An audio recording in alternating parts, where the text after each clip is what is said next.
All right, the second type of patterned type factoring, or factoring with patterns, is using difference of squares pattern. So just a reminder of difference of squares, you have a perfect square minus a perfect square. So for example, x squared minus y squared, you square root the first perfect square and you put that at the beginning of each bracket, so x and x. The signs are always positive and minus. Then you'd square out the last term, square root of y squared is y. And so if you were to FOIL this, you would get this because the outside and inside terms would cancel out. All right, so this just looks a little bit larger. We don't necessarily need to bother with let statements here, or at least I don't. Otherwise, it'll always kind of just look like this. We can see this is a perfect square because we have a little squared here. Minus, so it has to be a minus sign, y plus 4 squared. Well, it has to be perfect squared if we squared it. So what we're going to do is we're going to open up a pretty big set of brackets here.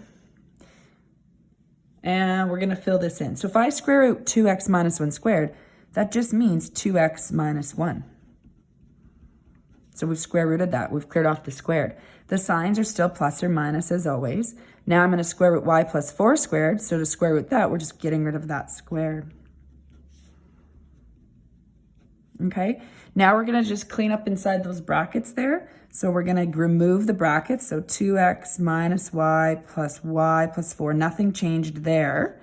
Here we're going to have 2x minus y minus 4. So it does, bringing the negative sign through, does change these signs. Now we're going to combine like terms. Now this particular example has an x and a y term, so they don't combine. But don't be surprised if more terms combine than some of the examples we're doing. So the 2x does not combine, plus y minus 1 plus 4 is plus 3. Not, in terms of the order, not critical if something's out of order in its equivalent, but we typically kind of go in what we see first, sometimes alphabetical order, but it's more kind of maybe what was in the first term and with that number at the end.